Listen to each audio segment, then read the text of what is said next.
Quezon and in other critical operations in Southeast Asia, free world forces have been aided by a knowledge of the enemy's location and movement. Much of this battlefield intelligence has been developed by the employment of an integrated detection surveillance system, which performs day and night under all weather conditions.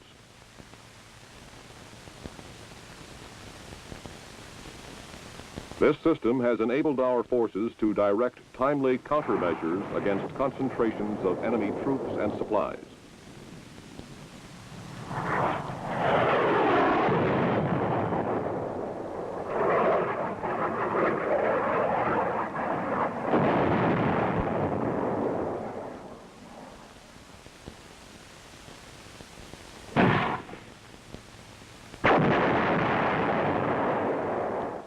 This surveillance system is based on the concept of utilizing an electronic sensing or eavesdropping device which can be monitored from a remote location. We are, in effect, bugging the battlefield.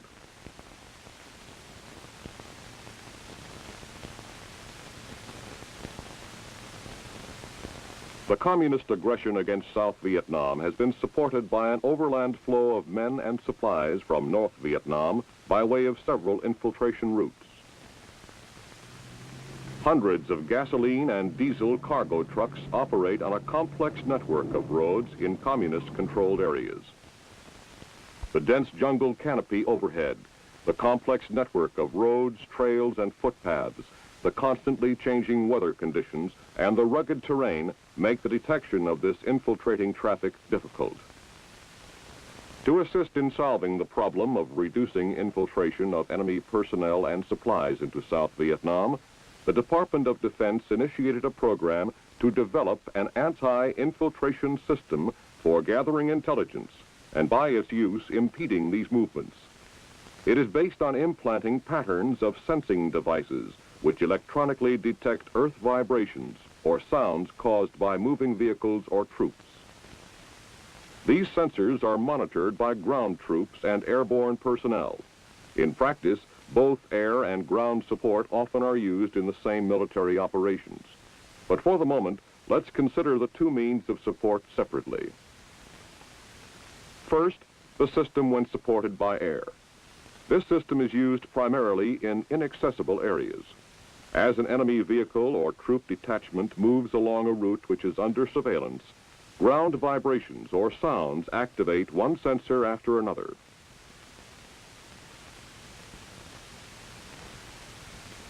These sensors transmit identity codes and sometimes actual sounds of movement by self-contained radio transmitters to special manned or unmanned aircraft which orbit the sensor fields, monitoring the sensor transmissions.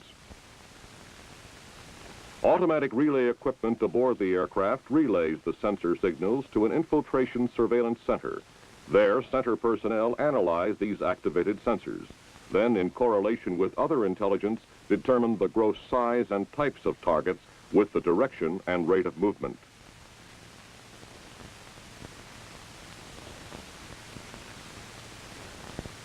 Once identified, targets are reported to the Airborne Command and Control Center and to Task Force Strike Operations, which assigns attack aircraft for a strike.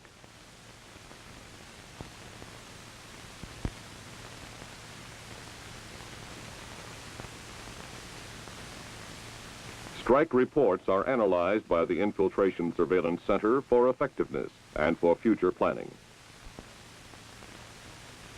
Another method of utilizing the system is by hand emplacing the sensors in areas accessible to ground troops. When ground vibrations or sounds activate sensors, the transmitted signals are monitored at ground sites by personnel using portable readout devices and relay where required.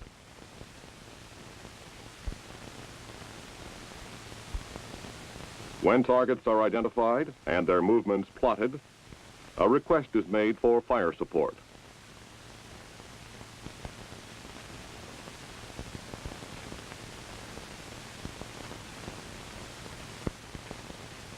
Air support also can be directed to attack the target.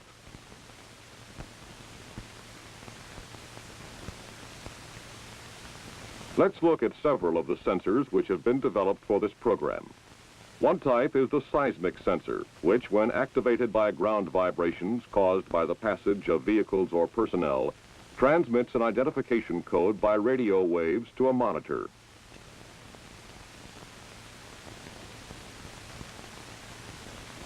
This, for example, is an air-delivered seismic intrusion detector, or ADSID.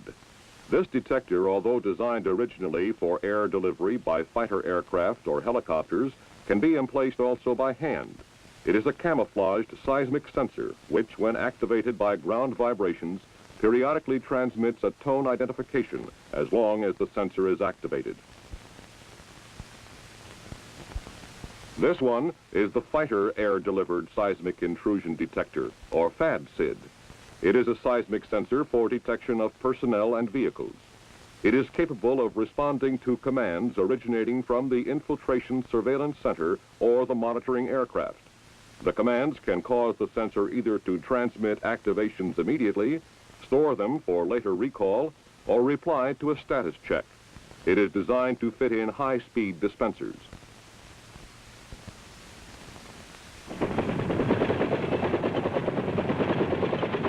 The Helicopter Seismic Intrusion Detector, or HELOCID, is helicopter deployed. It can be launched by a retro-firing dispenser or by hand, and when emplaced is capable of responding to commands similar to the FADSID.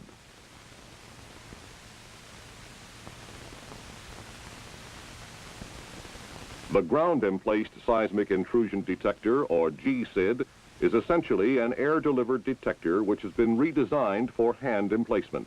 It is smaller in volume and weight than the ADSID, but has improved performance characteristics.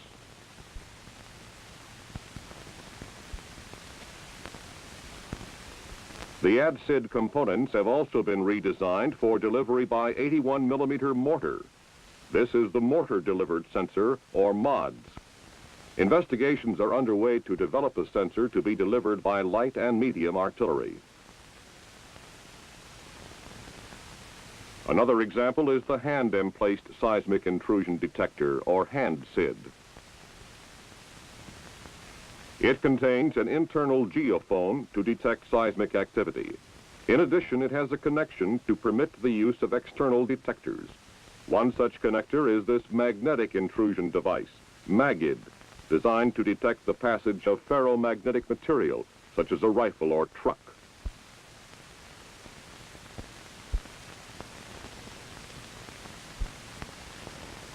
A later version, the Mini-SID, retains the same capabilities as the Hand-SID, but with 1/2 the weight.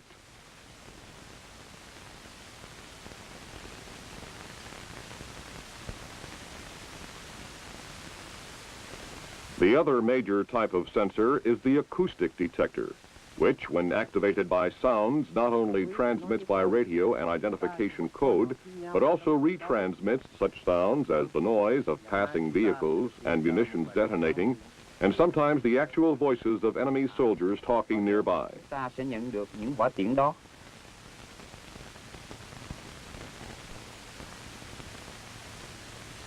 One example is this acoustic sensor called an Akuboy, used to detect sounds of personnel and vehicles.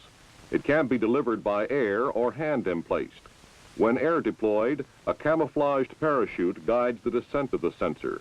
It is designed to catch in the jungle canopy, suspending the Akuboy above the ground to permit better sound pickup and to make it more difficult to detect.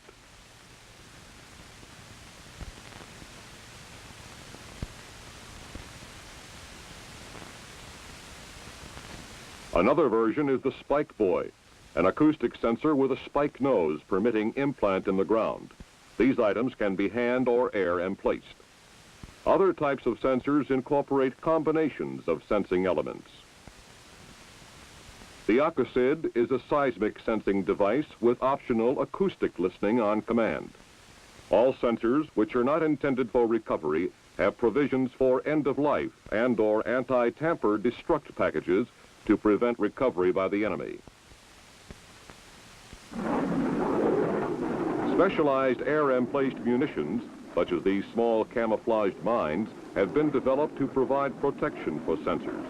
They inhibit personnel movement off trails, deter construction of new trails, and discourage searching for sensors. Additionally, some sensors are booby-trapped.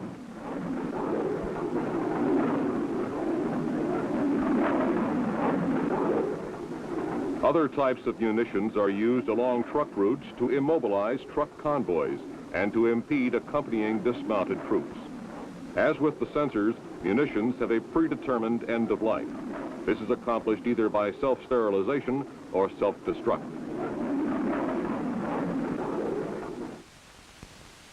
To produce useful intelligence, signals transmitted from sensors must be monitored and evaluated.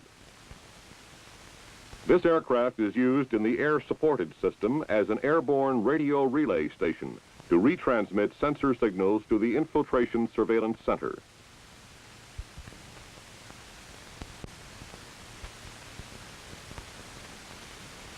A supervisor's position has facilities for monitoring all channels on which sensor signals are being retransmitted. Selected signals can be recorded for later analysis.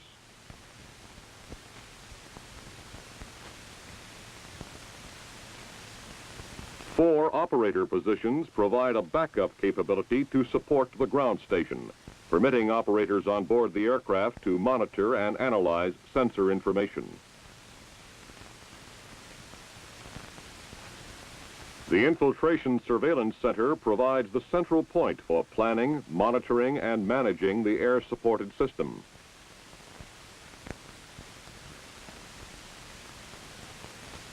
Information is maintained here on the location and identification of all sensors and minefields. All sensor signals are directed to a digital data computer, which immediately prints out a report of sensor activations.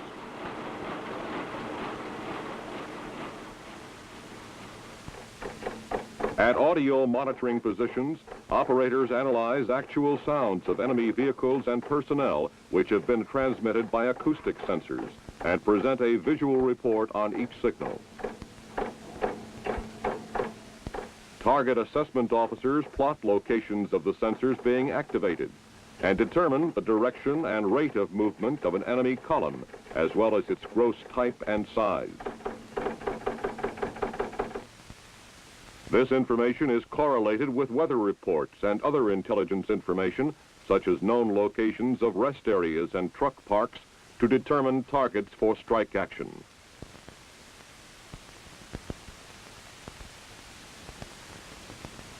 When the surveillance system is ground supported, monitoring normally is much simpler.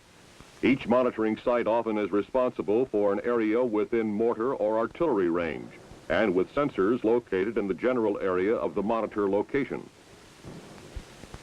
A portable readout device called a porta-tail has a self-contained very high-frequency FM receiver, a display unit incorporating telltale lights, and is battery-powered. The porta-tail registers identity codes from activated seismic and acoustic sensors and can receive actual sounds of enemy activity when used in conjunction with acoustic sensors. This device can be mounted and operated in a vehicle, aircraft, or small patrol craft using the carrying vehicle's electric power or the self-contained battery.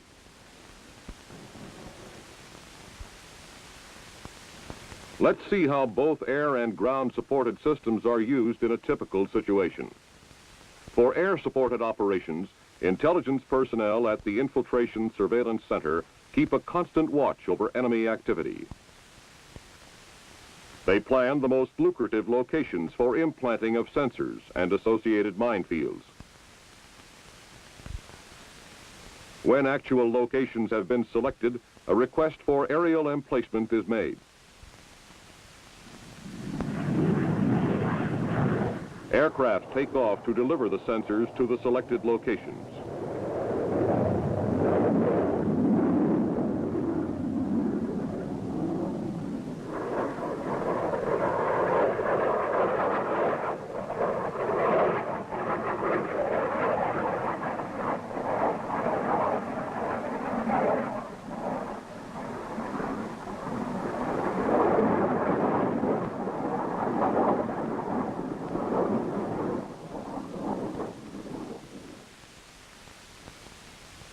After the sensors have been implanted and are in operation, Actual sensor locations are plotted from photographs taken during the drop.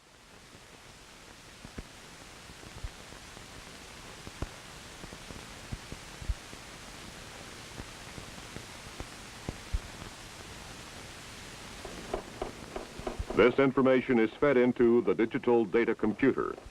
Then the air-supported system is ready for an interdiction operation. A North Vietnamese replacement unit is advancing southward, its dismounted troops infiltrating by a rather direct route into South Vietnam, as its supply convoys move down through another route.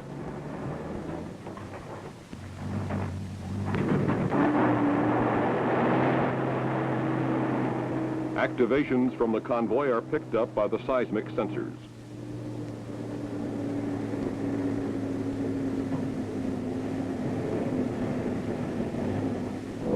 These activations are transmitted to the airborne relay platform, maintaining its daily schedule in orbit 40 kilometers from the sensors.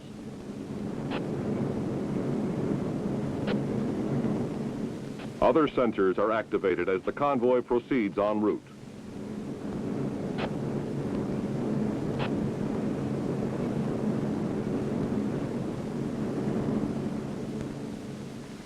The detections can be passed verbally to an appropriate fire direction center or automatically relayed to the ISC for computer print. Every 5 minutes, the computer prints out an updated report.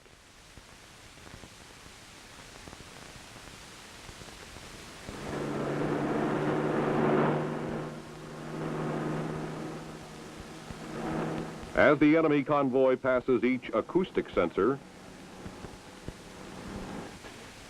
an audio operator analyzes the sounds of the truck engines to provide confirmation and supplementary information about the type and number of vehicles.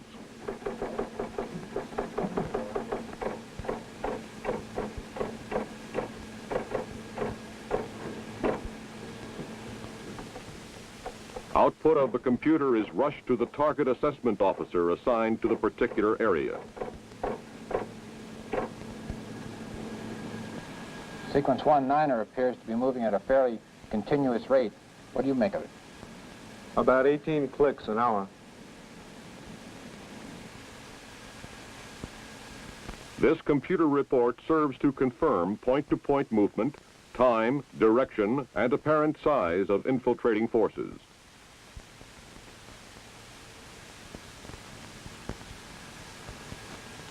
Target information is passed to operations.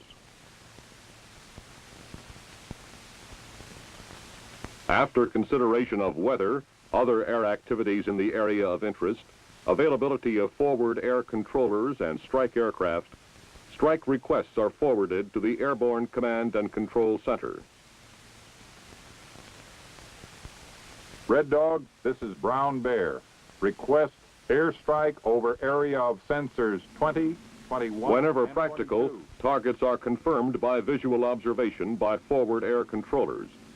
Target confirmation is relayed to task force operations either direct or by communications relay through the Airborne Command and Control Center.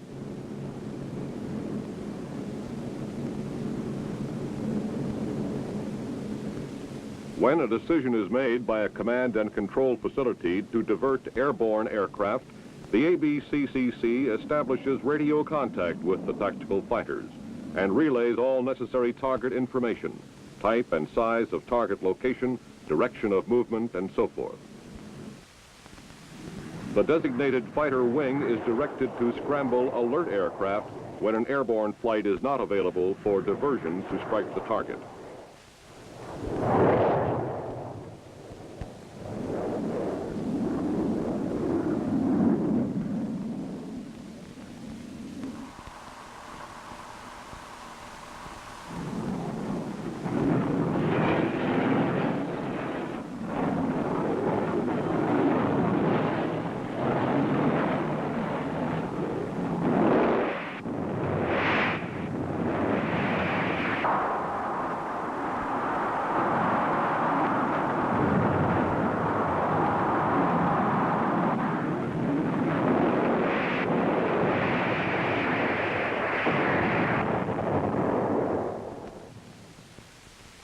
Strike reports are analyzed at the Infiltration Surveillance Center as part of a continuing evaluation of system effectiveness and to aid in future planning.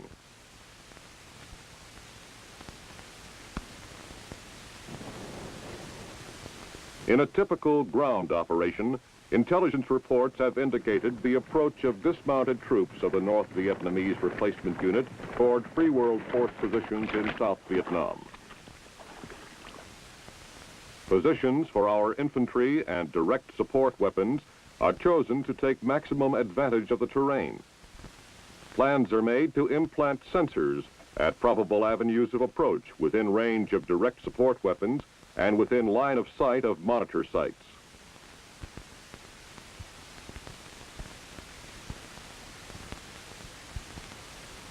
Both seismic and acoustic sensors are emplaced by hand in the more accessible areas,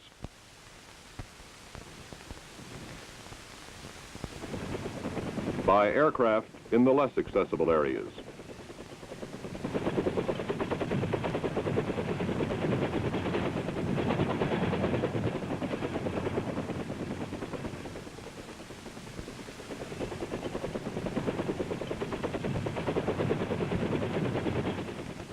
With the sensors emplaced according to plan and their locations accurately known, personnel at each ground monitor site can begin operations. We're all set at Bravo 17. Roger.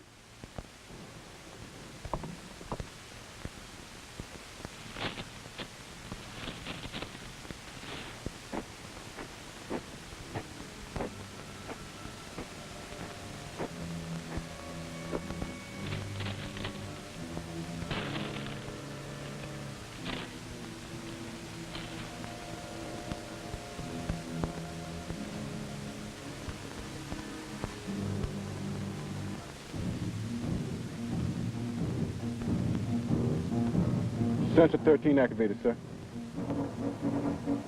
It's 0923 Zulu. Let's see if they stay on the trail.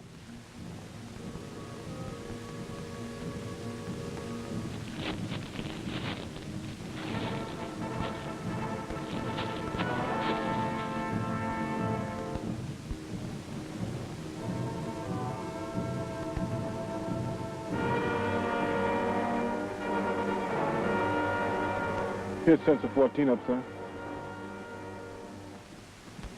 That's 0926 Zulu. I make it 3 minutes.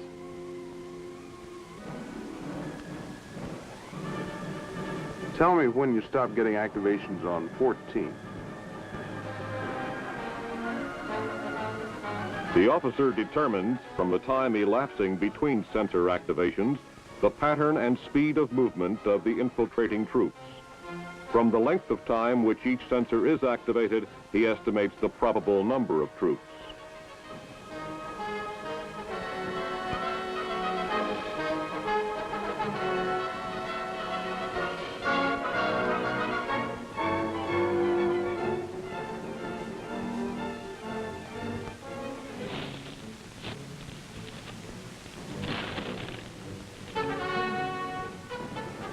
Sensor 15 is up, sir.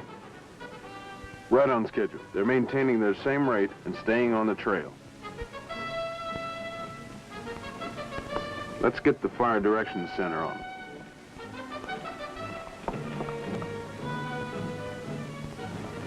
This is Bravo 17. I have a target identified. Charlie is moving southeast down the trail into our position. Request pre-planned fire at position Alpha Charlie on my mark. Stand by. Ready? Ready? Mark. Fire!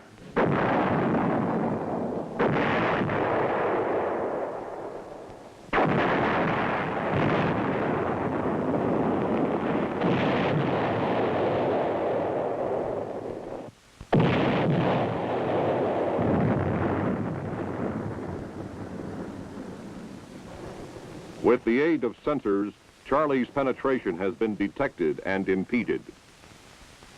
Aerial reconnaissance detects no further sign of enemy movement in the area.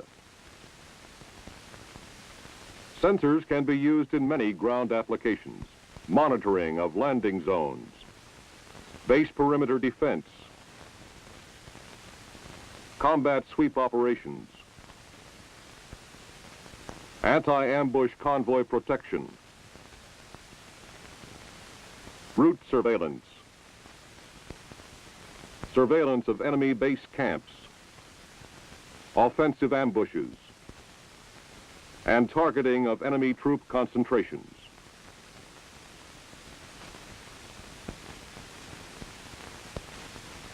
Larger, more complex sensor arrays can be monitored at major command data gathering points. An aircraft is used as an airborne relay platform. Sensor activations are relayed by the aircraft to a mobile surveillance center, which is co-located with the Fire Support Coordination Center and the Direct Air Support Center.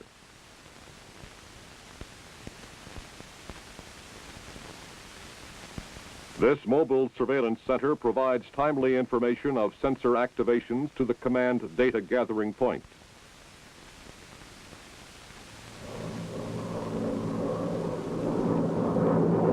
Other support is also available.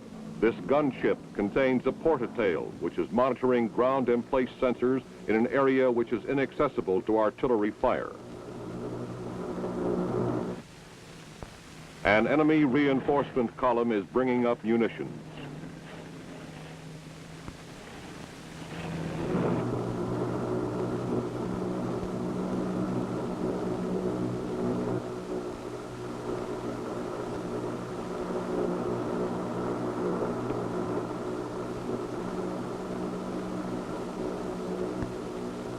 Navigator to pilot, you will have a target on sensor 2-3 at 12 minutes past the hour.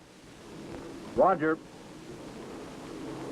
Take up a heading of 145 degrees. Your ETA is 1-1.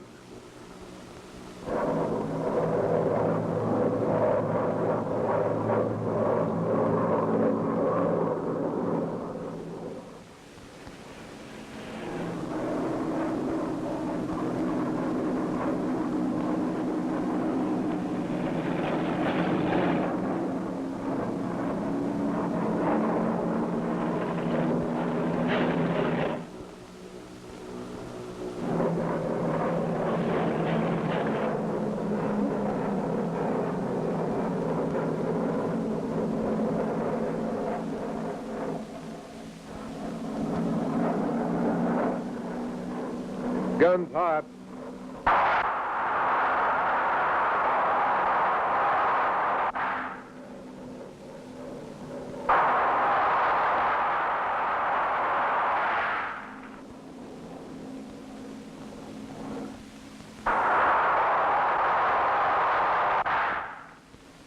The elusive enemy has been located, stopped, and apparently badly mauled.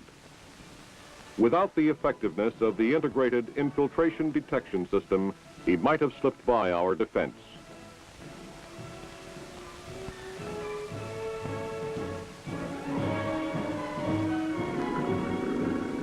This system is presently in use throughout Vietnam in riverine delta operations as a defense against waterborne interdiction and for protection of cities.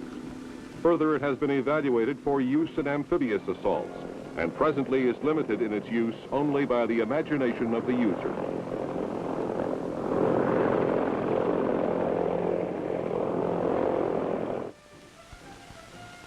Future developments are aimed toward more and improved instrumentation.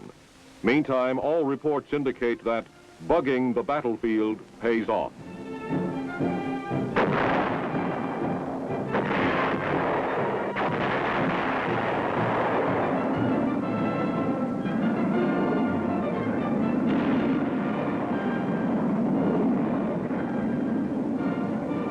Terrain make the detection of this infiltrating traffic difficult.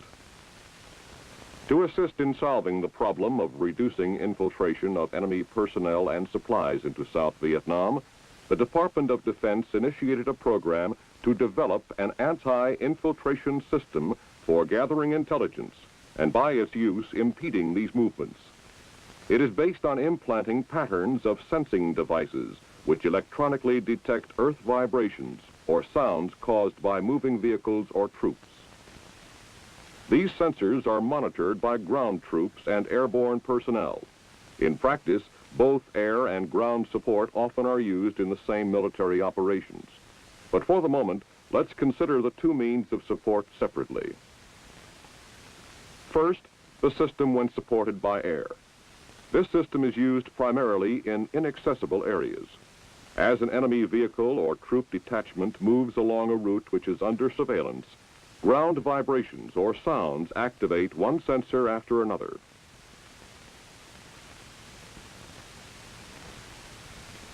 These sensors transmit identity codes and sometimes actual sounds of movement by self-contained radio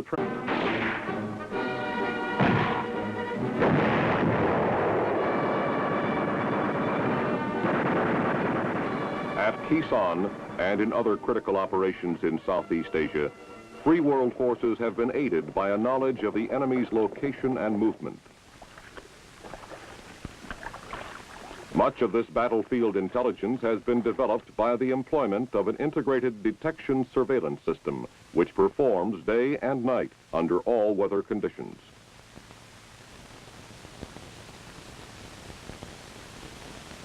This system has enabled our forces bugging the battlefield.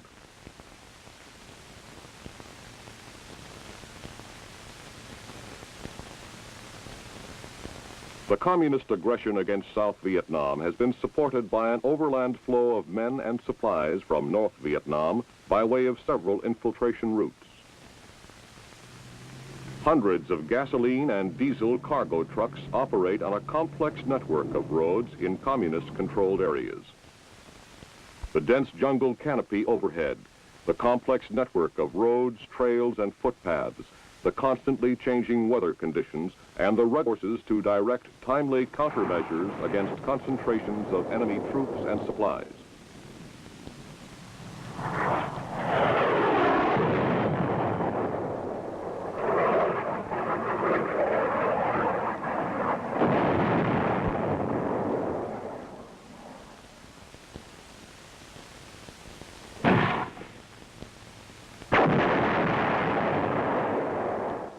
This surveillance system is based on the concept of utilizing an electronic sensing or eavesdropping device which can be monitored from a remote location.